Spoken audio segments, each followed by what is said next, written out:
Blessed day to everyone. Welcome to OPM, our online prayer meeting. Right here at Jesus Cavite page. God is good all the time. God is good all the time. God is good all the time. God is good all the time. Amen. Praise the Lord. God is good all the time. And all the time, God is good. Good evening to everyone. Welcome po sa ating OPM, our online prayer meeting. Dito lang yan sa Jesus Comfy Church. At salamat sa gabing ito, sa panibagong araw na naman ng ating gawain. This is the continuation of our Obedience Yields Blessing. Praise the Lord! Salamat sa Panginoon at salamat din sa patuloy ng pakikinig at pagsubaybay ng ating gawain dito sa ating OPM. Dito lang yan sa Jesus Comfy Facebook page. Ayan, kung hindi mo pa na-share o nalalike, share mo na kapatid dahil napaka-importante ng ating gawain at napaka-importante rin na si Kristo ang ating inuuna sa ating buhay. Kaya salamat sa Panginoon. Glory be to God. Salamat din sa ating mga kapatid na patuloy na nanonood. Kaya ano pang ating inihintay? At bago ang lahat, tayo muna ay manalangin at hingi ng pagpapala at paggabay, pagbabasbas ng biyaya at ng salita ng ating Panginoon. Praise the Lord. Glory be to God. Amen. Hallelujah. Thank you, Jesus. Thank you, Lord, Holy Spirit. Manaming Diyos sa makapangyarihan sa lahat. Salamat po, Diyos, sa mapagpalang gabing ito. At alam namin, Panginoon, na kami na naman ay mapupuspos ng pagpapala ng banal na Espiritu at ng iyong salita. Tulungan mo po kami, Panginoon, na laging kumapit at manampalataya at magtiwala sa iyong salita. And sa pagsasaliksik namin, Panginoon, sa katotohanan, ito ay ang magbibigay sa amin ng kalayaan at maiintindihan at maramdaman namin, Panginoon, na Ikaw ay tunay na makapangyarihan at ang Diyos na nagbibigay ng mga pagpapala sa amin sa araw-araw at sa mga pagpapalang lubos at sagana. Salamat po, O Diyos, at tulungan mo rin ang mga kapatid namin na hindi na nakakasubaybay. Help them, Father God. Tulungan mo po sila, Panginoon. Hipuin ang kanilang mga puso. Hipuin ang kanilang puso sa paglilingkod, Panginoon. Panumbalikin mo ang apoy sa pananampalataya at pagsaserve sa iyo, Diyos. Salamat po, Panginoon, at katagumpayan ng mga gawain, Panginoon. At ito ay aming tinataas na sa makapangyarihang pangalan ng aming Panginoong Jesus. Amen. Praise the Lord. Hallelujah. Glory be to God. At salamat sa ating Panginoon. Salamat din sa gawain ito at patuloy kang sumusubaybay at hindi nagsasawa sa gawain ito dito sa Jesus Comfy Church sa ating OPM. Kapapasok mo lang, kapatid, at hindi mo pa na-i-share o na-i-like, na-love o itong gawain ito, mga kapatid, click na natin, mga kapatid, at ang ating mga mahal sa buhay naman o mga ating mga kakilala, mga kaibigan ay makatagpo, no, ng tunay na katotohanan na nagmumula sa ating Panginoon. Amen. Glory be to God. At mamaya aawitin natin yung Walang Imposible, another composition of Jesus Comfy Church. At salamat sa araw-araw, no, na gawain sa ating simbahan at patuloy din, no, ang pagpapala na mararanasan mo kapag ikaw ay nasunod sa salita ng ating Panginoon sa kanyang mga pinag-uutos. Thank you, Lord, at salamat sa Panginoon. Tayo na umawit at ibigay ang ating puso at ang ating oras para lamang sa Panginoon. Thank you, Lord. Walang imposible by Jesus Comfy Church. Amen.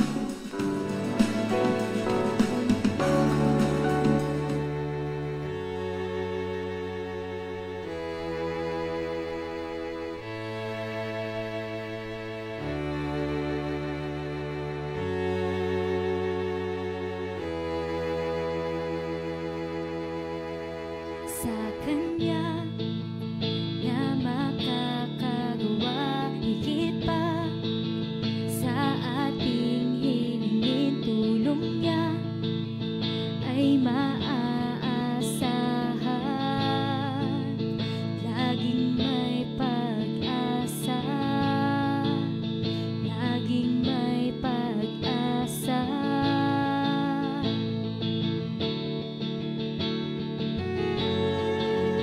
Bundok man ay kukuho sa iyong pangalan.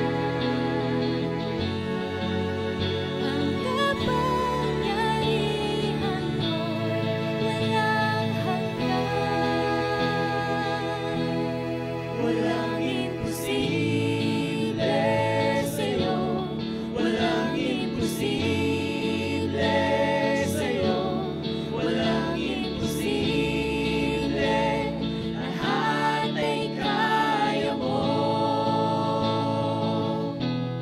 Walang imposible sa'yo, walang imposible sa'yo, walang imposible, lahat ay kaya mo.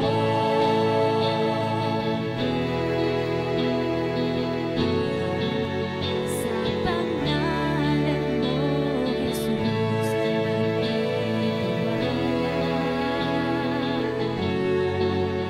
ang kalakasan ko sa'yo nagmumula.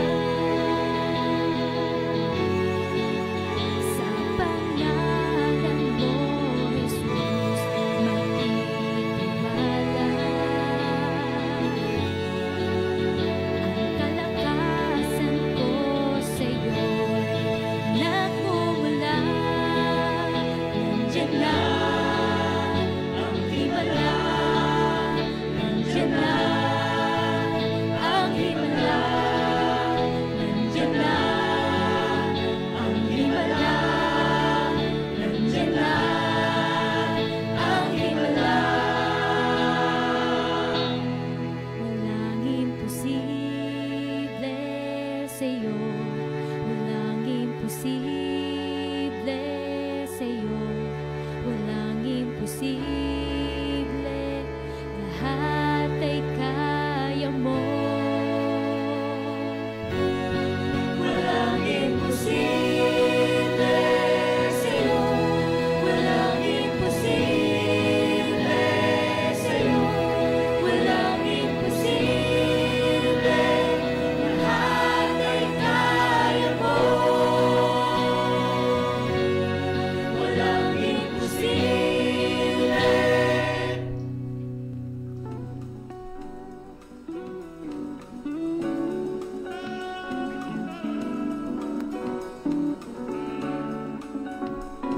Amen. Praise the Lord. Walang imposible sa ating Panginoon kapag ka ikaw, kapatid, ay nananampalataya sa ating Diyos na makapangyarihan sa lahat. Yes!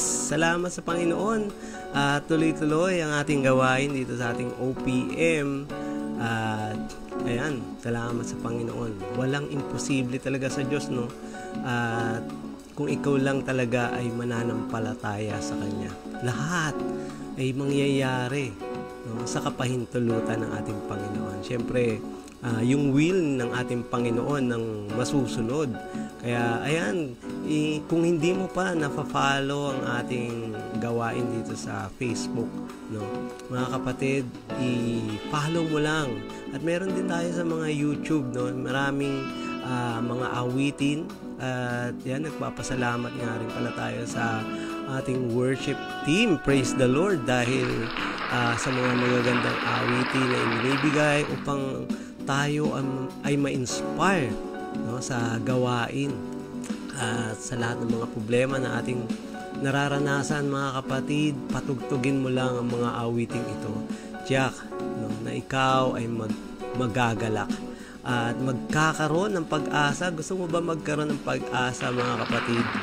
Salamat sa Panginoon. Katanging kay Hesukristo lang, no, dun mo matatagpuan. Thank you, Lord. At kung hindi mo pa napapollow ang ating Facebook page, mga kapatid, follow mo na yan. At meron din tayo sa gawain sa TikTok. No, meron din, makikita mo rin kami dyan sa TikTok at sa Twitter, yung mga activities ng church. Praise the Lord. Salamat sa gawain ito. Thank you, Lord. Binabati rin natin ang mga kapatid natin. If you are a new blessing, mga kapatid, welcome ka rito. This is free at kahit ano pang religion mo, mga kapatid, ang pagkakaroon ng relasyon sa ating Panginoon ang pinaka mas importante sa lahat. At salamat din sa ating mga international churches. Meron tayo sa Greece, sa Canada, at sa iba-iba pang dako. Meron din tayo sa mga local churches dito sa Pilipinas. Matatagpuan mo yan sa Cavite. Yan, praise the Lord. Meron din tayo sa Las Piñas, meron din tayo sa Batangas, at ayan, pinapalawak pa ng ating Panginoon itong gawain na ito. Thank you, Lord. At salamat sa ating Panginoon. This 2024 is the year of divine intervention. Praise God. Alam mo yun, kailangan na may nag-intervene. Inaalaw mo na mag-intervene sa'yo ang ating Panginoon. Sa lahat ng gawain, mga kapatid, napaka-importante na we should have or allow God to intervene in our own workplace. Ayan. Sa ating pag-aaral, kung tayo nag-aaral, alam mo si Lord na mangusap sa'yo at humingi tayo ng tulong. He will intervene with us.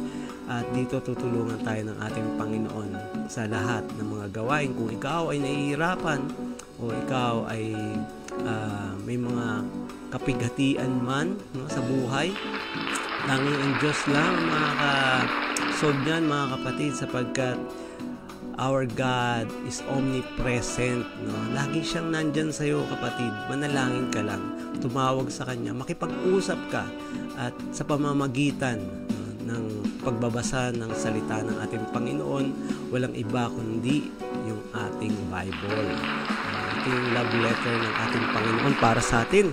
Kaya nga tayo ay magsumikap na makipag-communicate sa Kanya sa pamamagitan ng Kanyang salita sa Bible. This April, mga kapatid, it's God's favor. Ayan, many of us experience God's favor in our life, sa ating business, sa ating pagtatrabaho, sa ating pag-aaral. Mga kapatid, napakaganda kung nararanasan mo yung God favor ng ating Panginoon. At dito, no, ikaw ay magagalak at sobra-sobra yung pagpapala na mararanasan mo. Walang iba kundi sa ating Panginoon lang yan. Kaya stay tuned dito sa ating OPM, sa ating online prayer meeting. Dito lang yan sa Jesus Comfy Facebook page. Praise the Lord. At mga kapatid, we invite you rin sa ating gawain. Marami tayong gawain dito. Marami tayong ministry na itinalaga ng ating Panginoon. At dito meron tayong men's ministry. We call it cell group, no? We call it small group. Dito nagpapalakasan ng mga bawat ministry. Kung napapabilang ka sa men's ministry, tutulungan ka nila na bigyan ng mga godly advices, no? Na ito nga naman ay nakakapag-encourage, lalo na syempre kung nababahagian ka ng salita ng ating Panginoon, no? Ito yung magandang experience, no? Kapag ka ikaw ay nagkakaroon ng problema sa iyong relationship, mga kapatid, andyan yung mga ministry na yan. At kung nagkakaproblema ka sa pag-aaral, sa iyong mga trabaho, andyan yung mga ministry na yan upang tayo ay tulungan. Thank you, Lord. Meron tayong women's, meron tayong men's, meron tayong youth, mga men's youth, women's youth, meron din tayong growing teens, at andyan din yung ating mga kids church, at nandyan din yung tinatawag na WOW, Women's of Wisdom, yung mga younger elders natin. Salamat sa Panginoon, pinapabata ng ating Panginoon yan. Praise God. At we also invite you, mga kapatid, no? Tuwing Wednesday around 8:30 p.m. to 9:30, we invite you sa ating gawain naman dito sa Bible study, no? Dito pinag-aaralan at natutuklasan natin kung ano ba yung mga mas malalim pa, no, ng mga kahulugan dun sa Bible. Kaya stay, kung gusto mong matuto, mga kapatid, lumalim ang iyong kaalaman, kontakin mo lang yung nag-invite sa'yo dyan. Praise the Lord. At sabihin mo sa kanya, salamat at gusto kong makasali dyan sa Bible study na yan. Praise the Lord. At ayan, mga kapatid, salamat sa Panginoon. Bago tayo dumating sa Word of God, buksan nyo na yung Bible nyo, and let's open our Bible in Deuteronomy chapter 8 verse 12 to 14. This is the continuation of our obedience yields blessings. Basahin natin yun mamaya sa NLT, New Living Translations. Before that, we would like to thank and to express our gratitude sa ating mga kingdom partners, ayan, kingdom builders, tithes givers. Napakabuti ng ating Panginoon dahil mas lalo silang pinagpapala, no? At kung ikaw ay nagtatanim, mga kapatid, mas lalo ka pang pagpapalain ng ating Panginoon. Salamat din sa ating mga pledgers at sa ating mga love offering. Ano pang iniintay natin, mga kapatid? Let's read His Word in Deuteronomy chapter 8 verse 12 to 14. Thank you, Jesus. Hallelujah. Sabi rito, mga kapatid, kung kayo'y namumuhay na ng sagana, nakatira na nga sa magagandang bahay at marami ng alagang hayop at marami ng naipong pilak at ginto, huwag kayong magmalaki.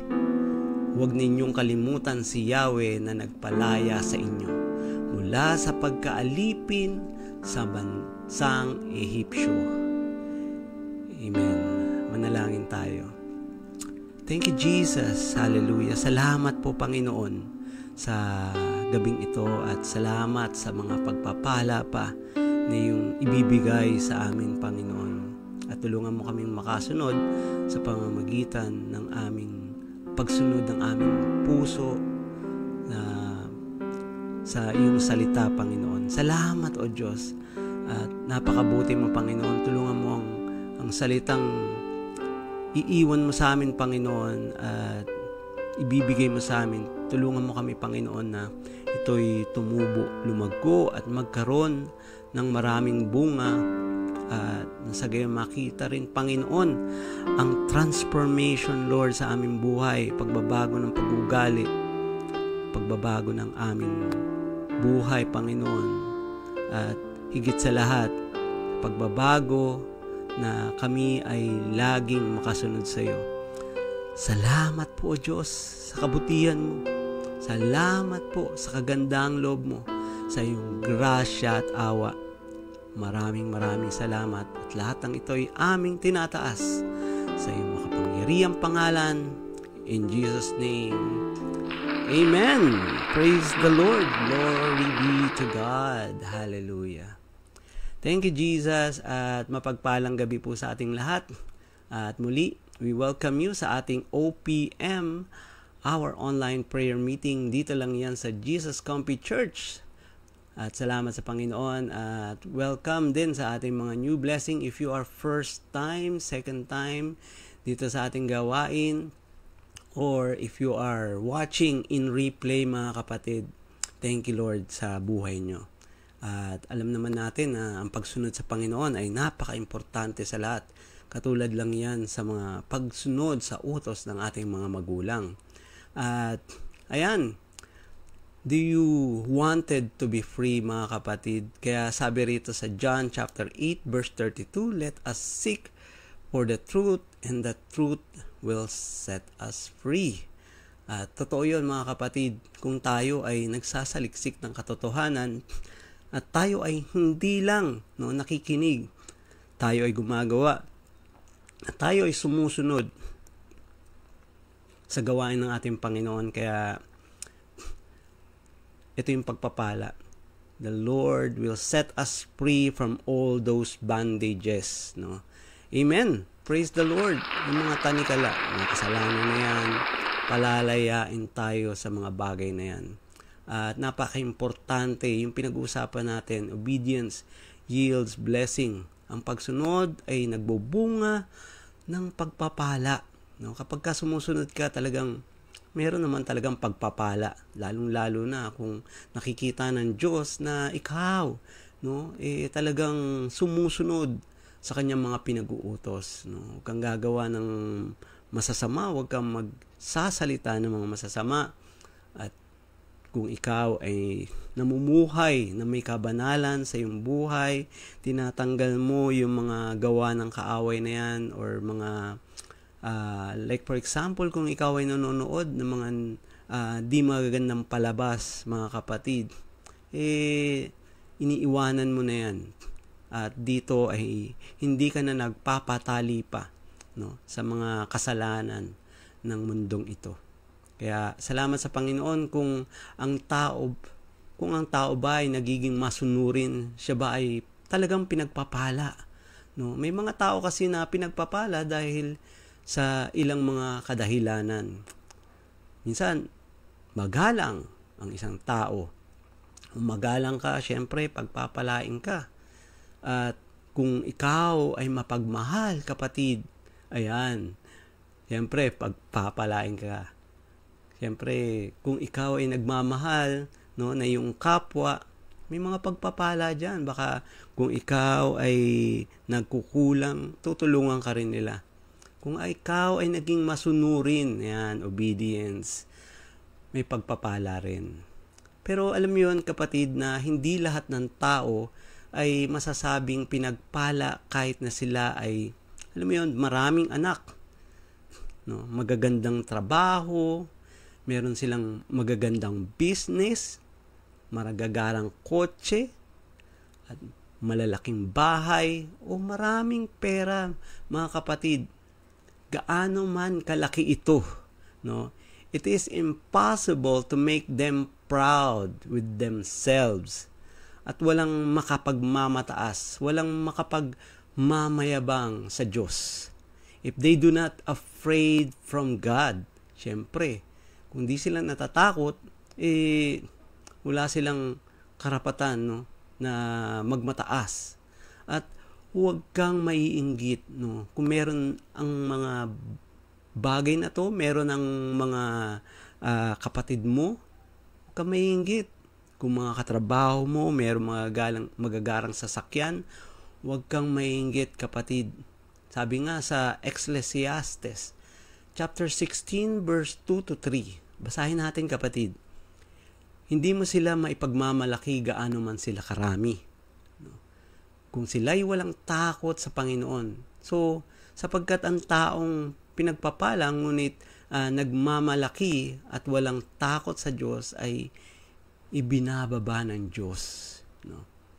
Sabi sa verse 3, huwag mong asahan ang kanilang bilang at huwag kang mananalig na hahaba ang kanilang buhay, sapagkat ito yung kapatid sapagkat kung sila'y nagmamalaki, kung sila'y nagmamataas, maikli lang ang kanilang buhay, maikli lang ang binibigay ng buhay para sa kanila. Kung minsan, sabi pa rito, kung minsan mabuti pa ang iisang anak kaysa 1,000 o mamatay na walang anak kaysa magkaroon ng marami ngunit masama.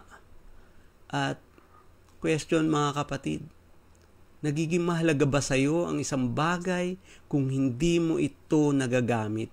No? Marami kang ang relo na magagara, sira naman. At anong gagawin mo ron? Ipagbili mo man ito mga kapatid, wala pa ring silbi. No? At dito, mga kapatid, kung meron kang pagkaing panis o hindi na pwedeng kainin, makakain pa ba ito? Ang ginagawa rito mga kapatid, tinatapon na lang. Kung may dayami o natuyot na dahon, no?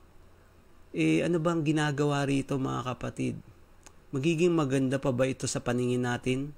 O ang ginagawa rito ay sinusunog na lang? Nagiging walang halaga ang isang bahay kung hindi na ito nagbibigay ng purpose para sa atin. Kaya nga, ang pagpapala ay hindi nakabase mga kapatid sa dami o kamahal ng isang bagay, kundi ito ay nakabase sa gamit o pakinabang ng isang bagay.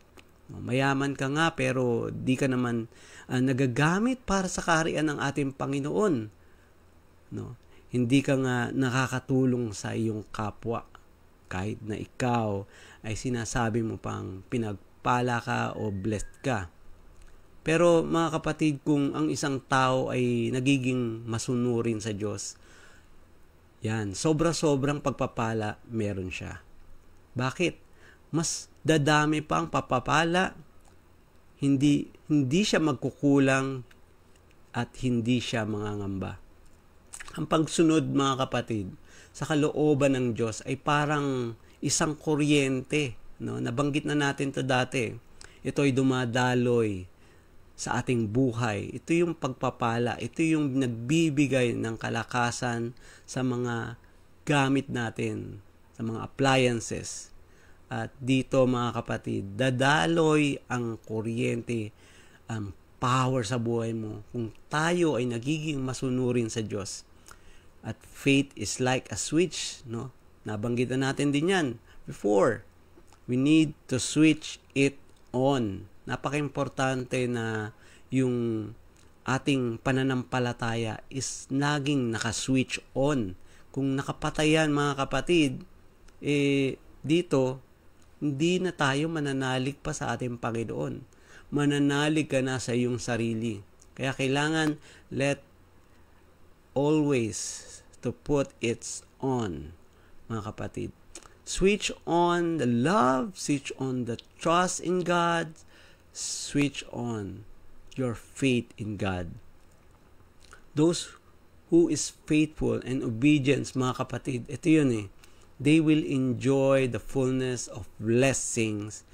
At kung ikaw ay nagiging tapat ka sa iyong asawa, nagiging tapat ka sa iyong trabaho, nagiging tapat ka sa church, no? Sa mga gawain, nagbibigay ka ng ikapo. Hindi ka nagsisinungaling sa iyong asawa, mga kapatid, dito, papasok ang pagpapala. Kung naka-switch on ito mga kapatid, at dito, kailangan naman ay huwag kang mag-alinlangan. Ayan, sapagkat kung ikaw ay nag-aalinlangan, paano papasok ang pagpapalang ito? How to yield blessing into your life? Obedience, yes, but how? Yung ating point number 1 na binigay natin is do not forget. Huwag kang makakalimot. Saan? Sa commandment, sa salita ng ating Panginoon. Sa pagbabasa ng salita ng ating Panginoon. Sa mga pangako na ibinibigay ng ating Panginoon. Sabi sa Deuteronomy chapter 8 verse 2, alalahanin ninyo kung paano niya kayo pinatnubayang sa ilang sa loob ng 40 taon upang matuto kayong mapagkumbaba. Alam mo yun, kung ang isang tao ay marunong mapagkumbaba or na nagiging mapagkumbaba, nagiging malalahanin siya sa ginagawa ng Diyos sa kanya. Kung meron siya mga pagpapala, inaalala niya ang ating Panginoon. Alalahanin ka rin ng ating Panginoon. Hindi ka niya kakalimutan.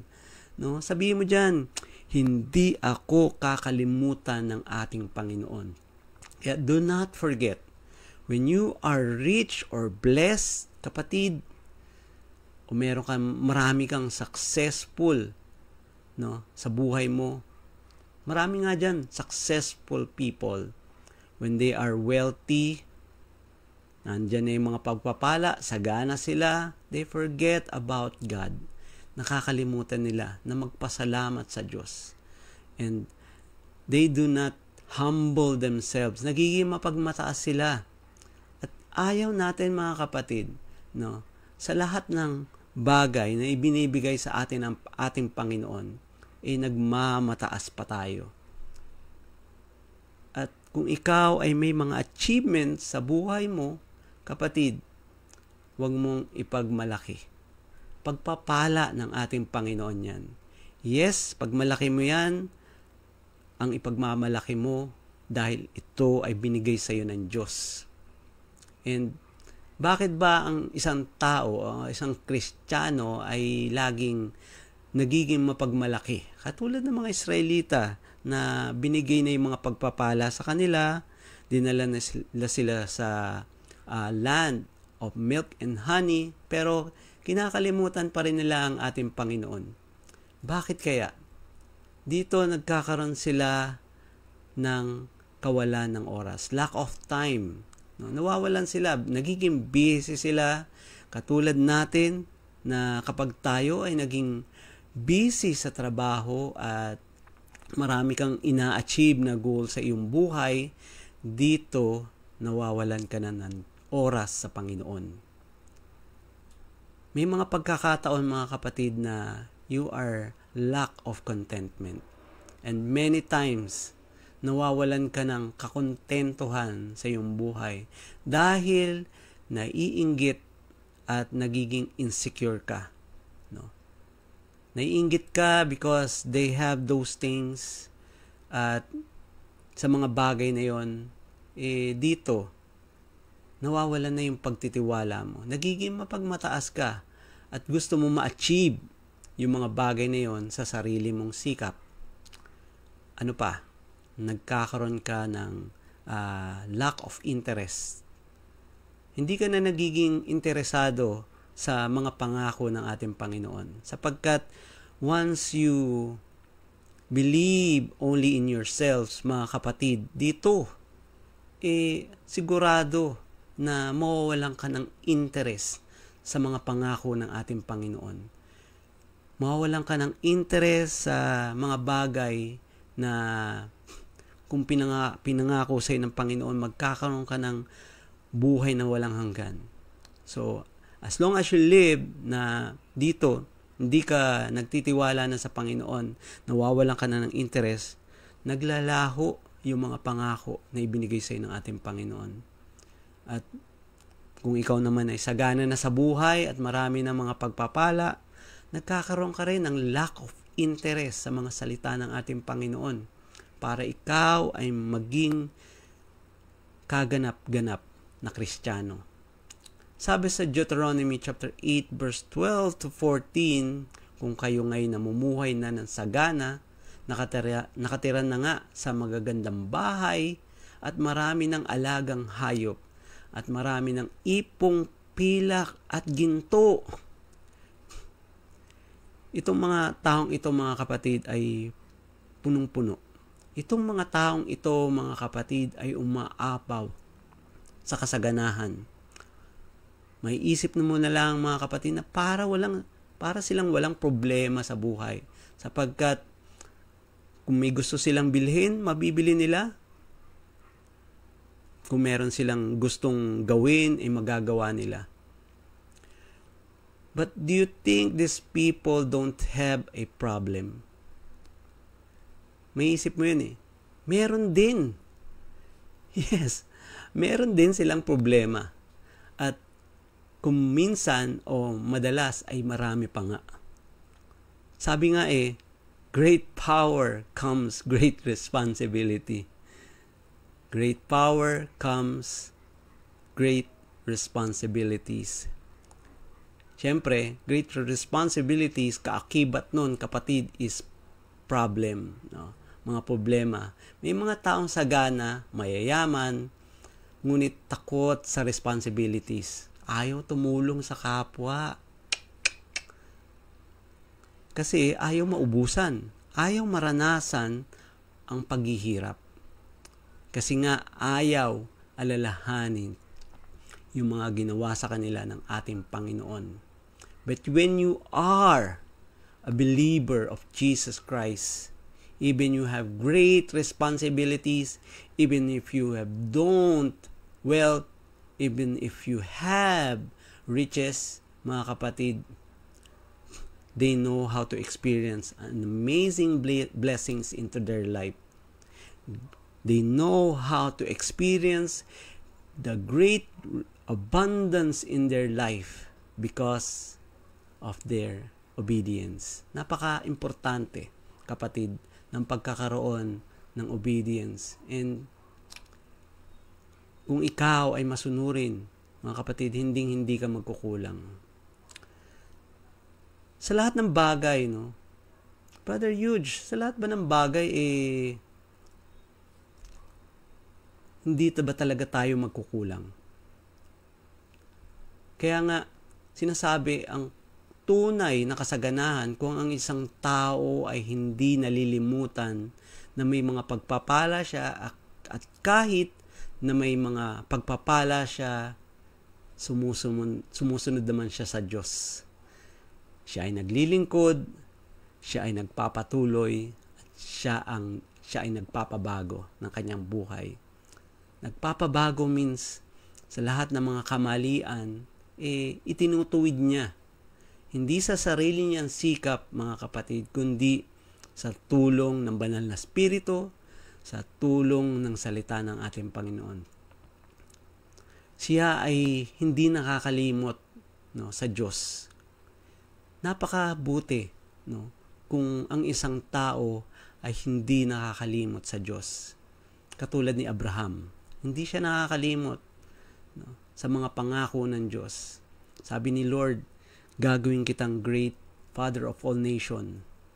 Si Isaac, mga kapatid, hindi nakalimot sa mga pangako, sa mga pagpapala ng ating Panginoon. Ganon din si Jose, si Jacob. Hindi sila nakalimot. Kaya, ganun pa man, tuloy-tuloy ang pagpapala ng isang tao kung siya ay nananampalataya at nagtitiwala sa Diyos at sumusunod sa Diyos. Ito naman ang maituturing na din na sobrang blessed, no? At napakaganda nito. Kaya ang tunay na kasaganahan o ang tunay na merong pagpapala ang isang tao ay hindi mainggitin. Hindi siya nawawala ng kasiyahan, hindi siya madamot, hindi siya malungkot, hindi yung nagpipigil, no? Kaya niyang pigilin ang kanyang sarili at hindi siya mayabang. Hindi siya malungkutin, no? Sa lahat ng bagay, kahirapan, kung siya man ay naiinitan, kapatid, galak na galak, may sagana sa buhay niya sapagkat alam niya na lahat ng mga ginagawa ng ating Panginoon ay mabuti para sa Kanya. Kung naiintindihan lang natin ang gustong ipaiwatig sa atin ng ating Panginoon sa lahat ng bagay, gumagawa ang Diyos para sa ating kabutihan. God has many ways to how to give blessing into your life. Isa na rito syempre yung pagtuturo. Yes, may mga pagtuturo ang Diyos. Kung may mga pagtuturo ang Diyos, dito tinutuwid tayo ng Diyos. Don't say na ang pagtuturo ng Diyos puro trouble lang yan, puro sakit lang yan. No? Kapatid, yung sakit na yon ay may pagtuturo sa atin ng Diyos. Kung tayo ay tinuturuan ng Diyos, may mga mali tayong nagagawa sa ating buhay. Kung hindi man tayo nagiging successful, tinuturuan tayo ng Diyos para maging successful sa ating pamumuhay. At ayaw ng Diyos, syempre, na hindi ka magiging successful sa iyong buhay. Magiging successful ka sa iyong buhay kung ikaw ay palaging nasunod sa ating Panginoon. Kung ikaw ay may problema sa relationship, may pagtuturo ang Diyos. Dinadirect ka lang sa tamang relationship. Gusto ng Diyos na mapabuti ang iyong buhay. Gusto ng Diyos na sumunod ka sa Kanya. Ayaw ng Diyos na tayo ay masuwain sa Kanya. God has many ways how to give blessing into your life. Kaya nga kapatid, huwag kang magmamalaki o huwag kang makakalimot. Huwag kang magmamalaki. Sabi nga sa Deuteronomy chapter 8 verse 14, huwag kayong magmalaki, huwag ninyong kalimutan si Yahweh na nagpalaya sa inyo mula sa pagkaalipin sa bansang Ehipsyo. Marahil, katulad lang to ni Hezekiah, na siguro may konting pagmamataas. Sabi sa 2 Kings chapter 20 verse 12, when Hezekiah got sick, king of Babylon, si Merodach Baladan, and his sons sent letter and gave gifts by his envoys. Yung envoys, mga sugo. No? Alam nyo na anong ginawa ni Hezekiah nung na-receive niya yung mga gifts na yon at yung magandang nakasulat doon. Ginawa niya, mga kapatid, pinakita niya yung kaharian niya. So, Hezekiah, in that time or in that moment, mga kapatid, sabi niya siguro sa sarili niya, napakagaling ko. At meron din palang mga nagmamalasakit sa akin. Pakita ko nga itong kaharian ko. At dito baka makita nila na mas maganda pa yung kaharian ko kaysa sa kanila. Maybe he is arrogant. Kaya nga, huwag kang makalimot, huwag kang magmamalaki kung meron ka mga pagpapala sa iyong buhay. To bring forth blessing, mga kapatid, my point number 2 is do not be arrogant. Huwag kang magmamalaki. You never know what will happen sa mga bagay na nakikita mo. Kung meron ka mga pagpapala, malaki ang iyong bahay, may magandang business. Mga kapatid, huwag kang magmalaki. You never know what will happen. Sabi sa 2 King verse 20, chapter 20 verse 17, alam ninyo sa pagmamalaki ng isang tao ay binababa ito ng ating Panginoon. Sabihin mo, ayaw kang sabi ng Diyos na huwag kang magmalaki sa sarili mo. The Lord said to Hezekiah, ito yun, through prophet Isaiah, behold, the days are coming when all that is in your house and that which your fathers have stored up till this day shall be carried to Babylon. Wow! Dadalhin daw sa Babylon ang lahat ng mga bagay na meron ka dyan sa kaharian mo. Nothing shall left, says the Lord. So, dadalhin lahat.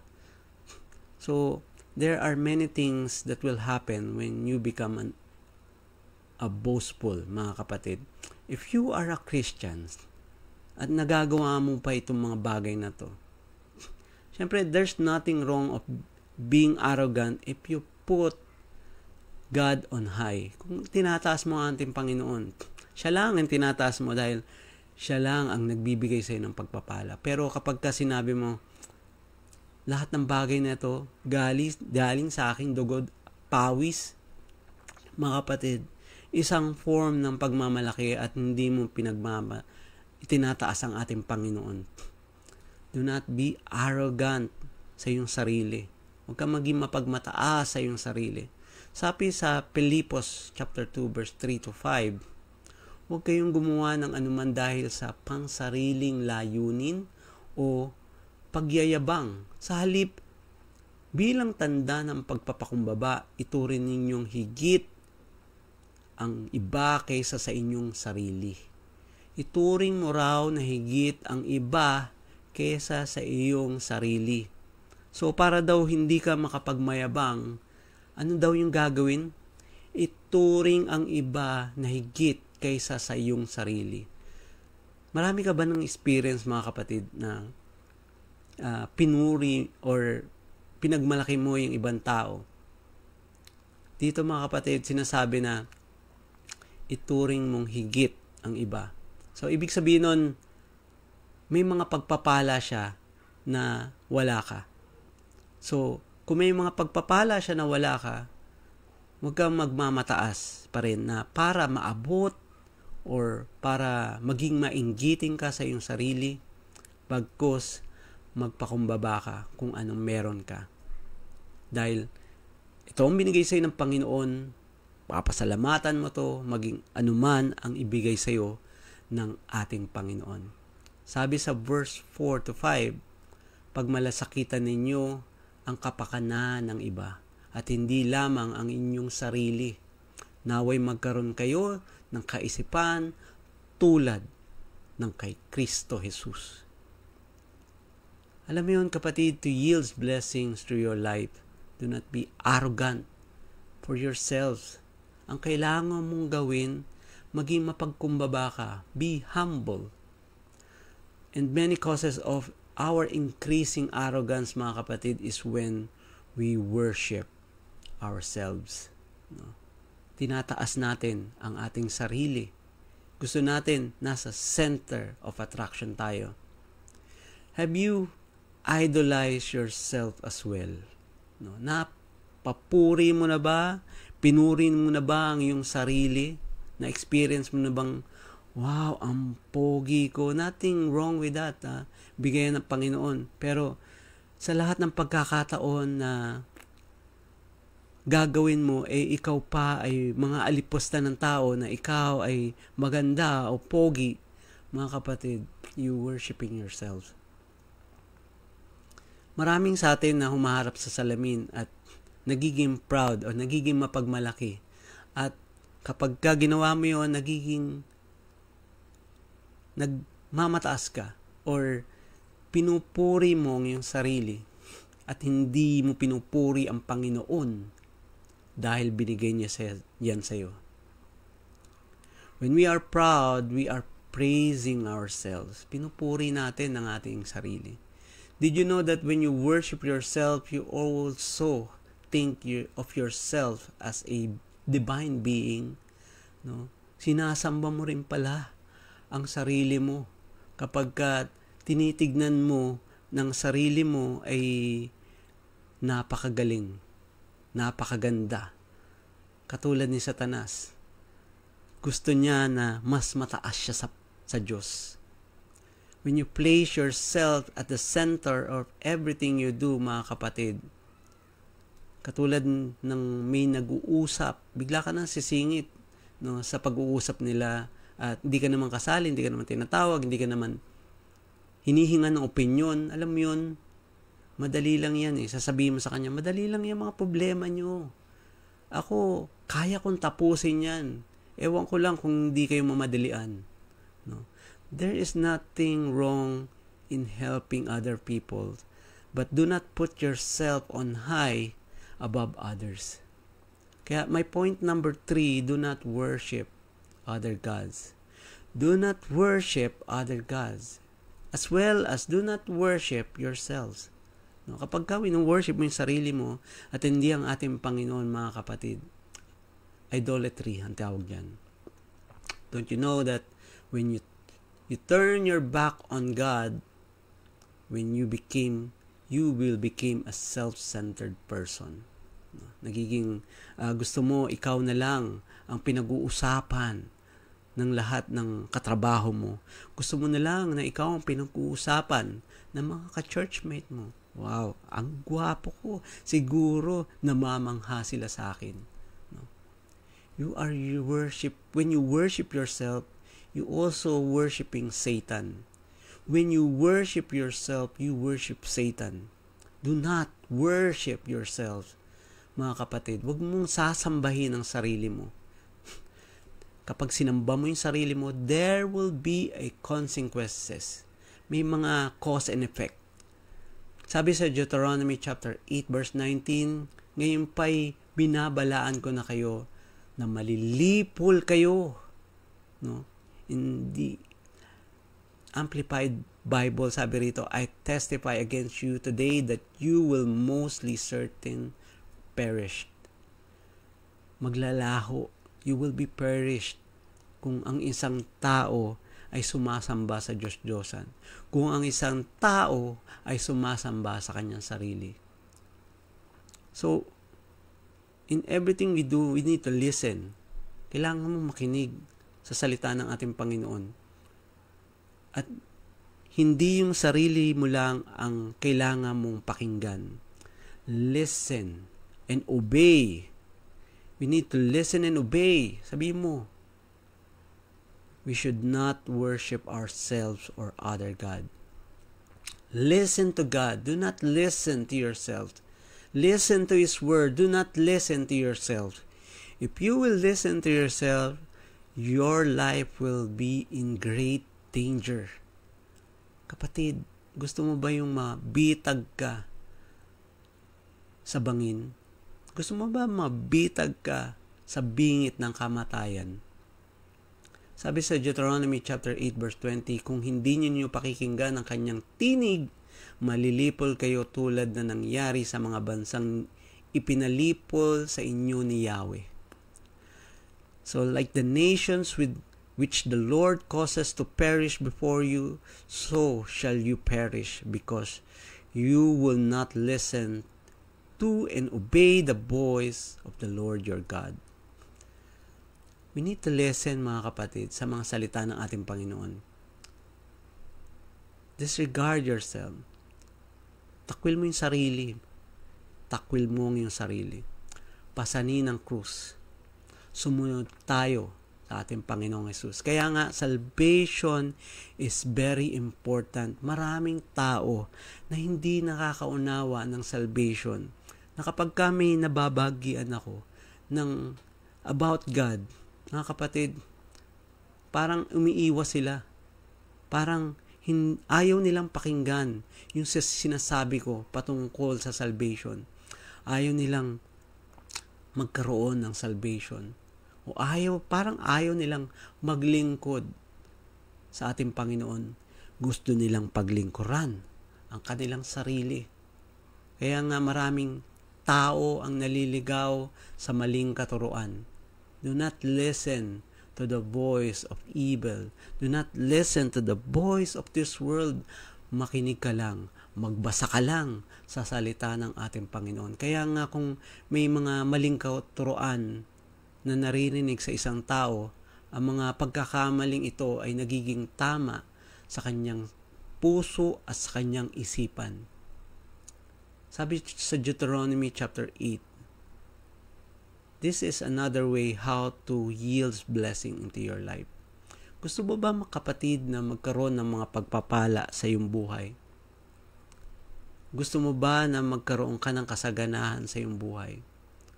Makinig tayo sa ating Panginoon. Kung ikaw ay nakikinig sa Panginoon, sumunod din tayo sa ating Panginoon. Thank you, Lord God. Hallelujah. And Jesus is the only way. The only person you need, the only security in your life. He is the way how to yield blessing into your life. Because He came to become obedient. He came to show how to become obedient to His Father. At gusto rin ng ating Panginoon na tayo ay maging masunurin sa Kanya. At if we want to yield blessing into your life, be obedient, do not forget His Word, do not be arrogant, huwag tayo magiging mapagmataas, and do not worship other God. Huwag natin sambahin sarili natin. Huwag natin bigyan ng mas maraming oras ang ating sarili natin para sa sarili nating kapakanan. Bigyan natin ng oras ang ating Panginoon. Bigyan natin ng oras ang ibang tao para sila ay magkaroon ng buhay na walang hanggan. Let us pray. Kapatid, kung na-bless ka or ikaw sa tingin mo ay isang makasalanan at hindi masunurin, kapatid, sabayan mo ko sa panalangin ito. Buksan mo ang iyong bibig na nagmumula sa iyong puso at sabihin mo, My Jesus, my Savior, forgive me. Please forgive me for wrongdoing, for my wrongdoing. Please forgive me for my wrong attitude. Please forgive me for being selfish. Forgive me, O Lord, for not being obedient to you. I am well aware of all my sins. I am deeply sorry for everything. I open up my heart. Be my King and my Savior. Father God, I thank you for your blessings. I thank you for your forgiveness. I thank you for your love and mercy, especially for the gift of eternal life in heaven with you. I accept it in your mighty name, in Jesus' name. Amen. Praise the Lord. Glory be to God. Thank you, Jesus, at salamat sa ating Panginoon. Sumabay ka ba, kapatid, sa panalangin iyon? Congratulations. Pinatawad ka na ng ating Panginoon, at ang gusto ng ating Panginoon ay tayo ay palaging makasunod. Huwag kang hihiwalay sa salita ng ating Panginoon. Lagi mong ikwintas ang salita ng ating Panginoon upang ito ay hindi mo makalimutan. Sapagkat sa lahat ng mga nangyayari sa mundong ito, kung ikaw ay malingat at makakalimot sa salita ng ating Panginoon, kapatid, dito may iba yung direction mo. Kaya gusto ng Panginoon na lagi mong sambitin ang kanyang mga pangako, lagi mong panghawakan ang salita ng ating Panginoon. Kaya mga kapatid, sabayan mo muli ako sa panalangin at pag-pray natin yung mga kapatid natin at sa ating pamumuhay. Thank you, Lord Jesus. Salamat po, Diyos, sa kabutihan mo. Salamat sa banal na Espiritu. Salamat sa iyong salita. Help us, O Lord, to become obedient. Tulungan mo kami, Panginoon, sa laban na ito. This is not our fight, it's your battle, Lord Jesus. Help us, O Lord, to grow more in your love, in our faith. Help us, O Lord, to trust you and to give all our life to you. We surrender all our lives to you, Lord Jesus.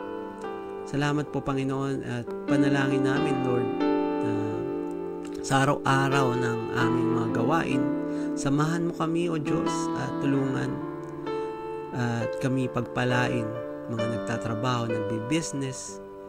Bless them, Father God. Mga nag-aaral, tulungan mo sila, Panginoon. Maging sa tuition fee nila, O Diyos. Maging sa mga homeworks nila, O Diyos. Tulungan mo sila sa kanilang mga exam. Salamat po, Lord God, at tulungan mo kami, Panginoon, na lagi magtiwala sa iyo. Maging ang aming mga kapatid na may sakit sa oras na ito at nawawalan ng pag-asa na sila ay gagaling. Lord, ikaw lang ang tanging pag-asa na panghahawakan namin. Tanging ang salita mo lang na nagbibigay buhay.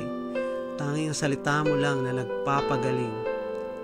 Ikaw, Diyos, ang may kakayanan upang sila ay gumaling. Lord, tulungan mo sila, Panginoon, na mag-increase at lumago ang kanilang pananampalataya sa iyong mga pangako, sa iyong salita, na ikaw lang, Panginoon, ang may kakayanan. Kung kami mananampalataya, kami gagaling. Tulungan mo po sila. Salamat, O Diyos, sa naman sakit ito, Lord God, walang imposible sa iyo. Tulungan mo po sila, Panginoon, sa mga pambayad nila sa bills, hospital bills. At mga kapatid namin, Panginoon, na nahihirapan magbayad ng mga monthly bills. Help them, Father God. Tulungan mo po kami, Panginoon, sa araw-araw ng aming laban sa buhay. Ikaw ang aming muog at sandigan, muog at kanlungan. Salamat sa iyo, Panginoon. Datang ito ay aming tinataas sa iyong makapangyarihang pangalan. In Jesus' name, Amen. Praise the Lord. Yes, hallelujah. Glory be to God. Salamat sa ating Panginoon. Salamat sa ating gawain dito sa OPM or online prayer meeting. At salamat din sa inyo mga kapatid na walang sawa sa pagsubaybay na ating gawain. Kung hindi man namin kayo na babanggit mga kapatid, alam ng Panginoon na kayo'y naririto. You are blessed sapagkat kayo naririto. Kaya kung blessed ka at i-declare natin ang salitang ito, I am a child of the Most High God. I am blessed. I am full of wisdom, full of power, full of potential. I can do all things. I will overcome. I have a great destiny in Christ. I believe it. I receive it. In Jesus' name, powers in you, Messiah, that is our Lord, Jesus Christ, the King of Kings and the Lord of Lords. Thank you for joining our OPM. Praise all to God and all the glory to God alone. Thank you, Lord Jesus. Again, my name is Brother Huge, and thank you for watching our OPM. Glory to God. God bless you all. Good night.